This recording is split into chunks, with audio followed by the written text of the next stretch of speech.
Halo, assalamualaikum warahmatullahi wabarakatuh. Welcome back to my channel. Masih membahas berita seputar Arema FC. Bagi teman-teman yang baru bergabung, jangan lupa ditekan tombol subscribe agar tidak ketinggalan berita Arema FC terbaru yang akan kami upload setiap harinya. Mari kita simak berita Arema FC pada hari ini.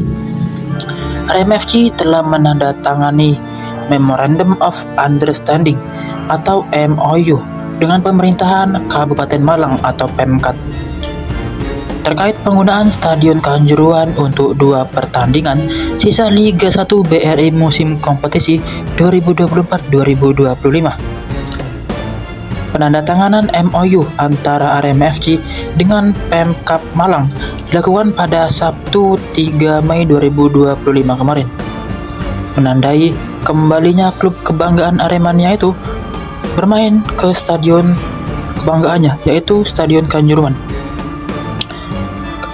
Kemarin manajemen sudah bekerja sama dengan Dinas Pemuda dan Olahraga atau Dispora, sudah MOU juga dan diketahui juga sama Bapak Bupati.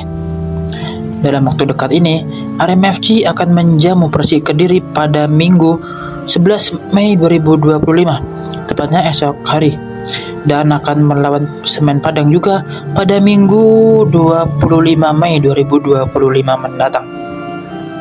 Ketika menggunakan Stadion Kanjuruhan, tentunya manajemen Arema FC harus membayar uang sewa. Tetapi Yusrinal Fitriandi atau General Manager Arema FC enggan menyebut berapa tafsiran besaran sewa yang harus dibayar oleh mereka saat ingin menggunakan Stadion Kanjuruhan. Menurutnya ada beberapa kategori saat ingin menggunakan Stadion Kanjuruhan sesuai tingkat resikonya, mulai low risk, middle risk, hingga high risk. Setiap kategori yang diambil menentukan berapa besaran biaya sewa yang akan dikeluarkan. Itu ada kategorinya, misal low risk berapa, sedang berapa, sampai high itu berapa. Yang jelas sudah ada untuk pelaksanaan 2 pertandingan besok. Ia tak dapat menyebutkan biaya berapa nominalnya. Secara terpisah juga, Kepala Dispora Kabupaten Malang, yaitu Muhammad M. Hidayat, menjelaskan biaya persewaan Stadion Kanjuruhan sudah ada dalam peraturan daerah atau Perda. Namun, Hidayat tidak menyebutkan secara gamblang berapa biaya sewa yang harus dibayar oleh Arema FC kala ingin menggunakan Stadion Kanjuruhan. Ia hanya menyebutkan biaya sewanya kisaran antara 25 juta sampai 40 juta per laga. Itu sudah ada di Perda. Yang jelas sudah dituangkan dalam MOU. Sekitar 25 juta sampai 60 juta per pertandingan, tergantung memanfaatkan lampu atau tidak. Dengan penandatanganan kesepakatan ini, Hidayat menyampaikan stadion siap digunakan untuk meningkatkan prestasi olahraga, terutama sepak bola, dan sudah semestinya dipakai sesuai peruntukannya. Satu-satunya yang punya peluang itu Arema FC, tetapi bukan berarti tim dari klub lain tidak boleh menggunakannya juga. Seluruh masyarakat boleh menggunakan asal memenuhi kriteria yang sudah ditetapkan berdasarkan Perda. Aremania baru saja melakukan pertemuan dengan manajemen Arema FC di kantor Presidium Aremania Utas pada Selasa 7 Mei 2025 kemarin. Pertemuan ini dianggap penting oleh Presidium Aremania sebagai langkah yang baik. Sebelum Arema FC kembali ke Stadion Kanjuruhan, pertemuan dihadiri oleh Aremania yang terdiri dari berbagai macam korwil atau komunitas dari perwakilan tribun, dan General Manager Arema FC juga ada. Beberapa hal yang dibahas ialah terkait tiket pertandingan, kondisi tim Arema FC, dan mengingat lagi perjuangan Arema FC pasca tragedi Kanjuruhan kemarin. Saya kira pertemuan kemarin cukup bagus. Banyak pertanyaan juga yang disampaikan oleh Aremania kepada manajemen Arema FC, terutama persoalan tiket pertandingan. Karena banyak persiapan yang perlu dilakukan sebelum Arema FC kembali berlaga di Stadion Kanjuruhan. Antara supporter dan manajemen, Arema FC perlu membahas terutama soal tiket pertandingan, keamanan dan kenyamanan supporter sehingga nanti akan dibentuk korlap. Koordinasi sampai saat ini terus kami lakukan. Kami juga menyiapkan 150 koordinator lapangan atau korlap saat Arema FC bertanding menggunakan Stadion Kanjuruhan. Korlap ini juga kami pegangi HT yang harapannya bisa membantu Aremania saat mengalami kesulitan di lapangan. Sementara itu, General Manager Arema FC menganggap pertemuan dengan Aremania merupakan hal yang perlu dilakukan. Pertemuan itu lebih kepada menyerap aspirasi Aremania sebelum Arema FC kembali berlaga di Stadion Kanjuruhan. Kemarin kami banyak membahas soal persiapan kembali ke Kanjuruhan, lalu membahas soal tiket dan kondisi tim saat ini. Kemudian Arema FC akhirnya lolos klub licensing dari PSSI dan AFC sebagai klub yang profesional untuk musim 2024-2025 setelah PT LIB atau Liga Indonesia Baru mengumumkan sejumlah klub yang lolos dari verifikasi.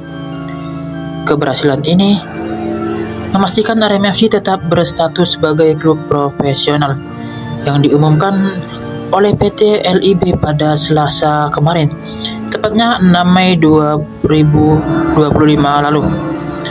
Menanggapi hal tersebut, General Manager Arema FC yaitu Yusrinal Fitriandi menyampaikan rasa syukur telah berlisensi sebab pada musim lalu Arema FC dinyatakan tidak lolos. Kenapa demikian? Arema FC sempat dinyatakan tidak lolos akibat sejumlah tahapan yang gagal dipenuhi, terutama berkaitan dengan home base untuk penyelenggaraan kompetisi Liga 1 BRI 2024-2025 itu. Alhamdulillah Arema FC kembali berhasil melewati tahapan penting ini. Setelah tahun lalu tidak lolos, ini adalah buah dari kerja keras dan evaluasi seluruh elemen tim dan manajemen juga. Ia mengaku dalam proses klub licensing terhadap beberapa catatan yang perlu menjadi perhatian utama dan perbaikan di masa depan. Salah satu poin krusial yang disoroti adalah persyaratan lisensi kepelatihan. Arema FC mencatat untuk posisi pelatih kiper, lisensi A menjadi keharusan dan hal yang penting yang diisyaratkan oleh AFC. Kami menyadari adanya kekurangan pada aspek lisensi kepelatihan.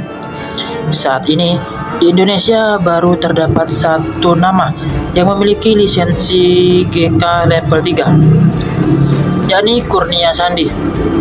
Ini menjadi tantangan tersendiri bagi kami ke depannya.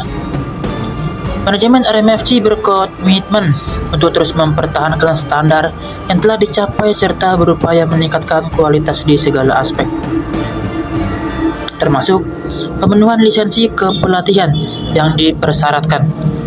Sebagai bentuk keseriusan dalam menjaga dan meningkatkan kualitas klub, Arema FC akan membentuk divisi khusus yang bertugas memonitor sekaligus mengevaluasi 5 aspek penilaian dalam klub licensing secara berkelanjutan nanti.